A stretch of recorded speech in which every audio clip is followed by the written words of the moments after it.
Power doesn't always belong to the strongest sword. Sometimes it belongs to the most patient mind.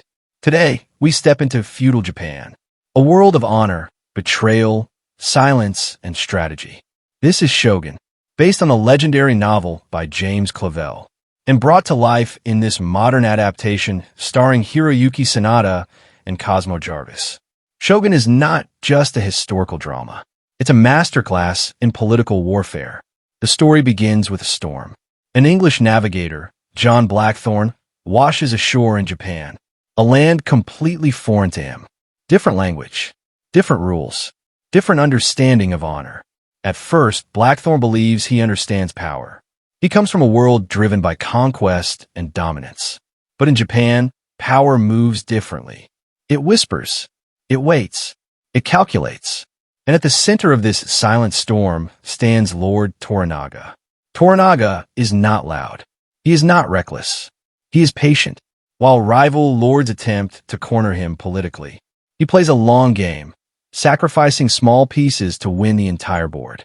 Across the episodes, we witness intense political tension, councils filled with silent threats, alliances built on convenience, not trust, religion clashing with culture, Portuguese influence manipulating trade and faith.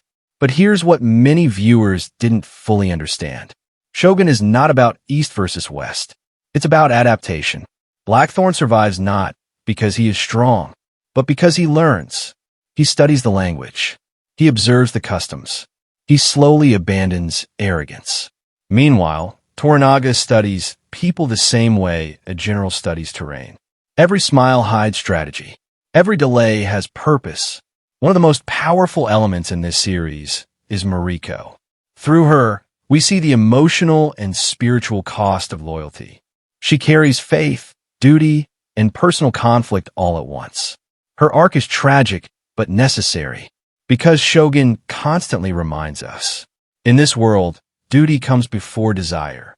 As the episodes progress, tension escalates toward inevitable war. Armies move. Spies operate quietly. Sacrifices are made. But what makes the final episodes powerful is not the battles.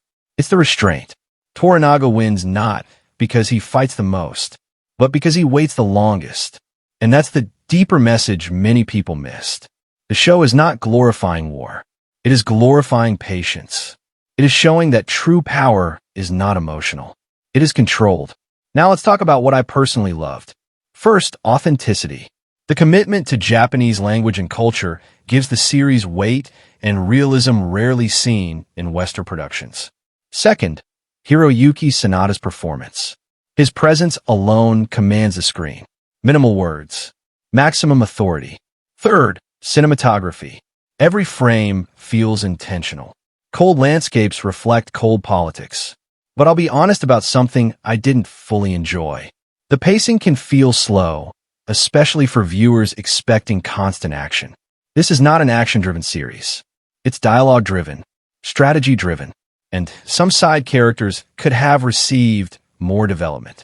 However, that slow burn is also what makes the climax satisfying. Because when movement finally happens, it matters.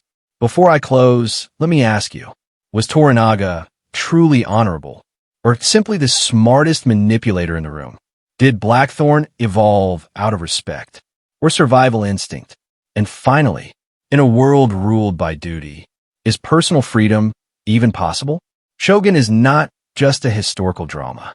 It's a study of power, patience, and political intelligence. It doesn't shout. It doesn't rush. It waits, and then it wins. In Shōgun, victory was never about speed. It was about silence, patience, and knowing when not to move. Toranaga didn't win because he was stronger. He won because he understood something deeper. Power is not claimed. It is positioned. And maybe that's the real lesson this series leaves us with. In a world full of noise, the quietest mind often wins.